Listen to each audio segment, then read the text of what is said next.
عثمانیہ ادارہ ہر آنکھ کا تارا.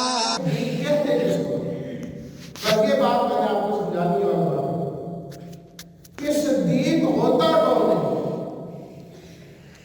حضرات مفسرین کرام نے قرآن مجید میں جب یہ لفظ صدیق آیا، ایک تو حضرت ابراہیم علیہ السلام و تسلیمات کے لیے اِنَّهُ كَانَ صِدِّيقًا نَبِيًّا، حضرت یوسف علیہ السلام و تسلیمات کے متعلق سورہ یوسف میں یوسف و ایھا الصدیق، اور حضرت مریم کے لیے وَأُمُّهُ صدیقہ. لہذا اس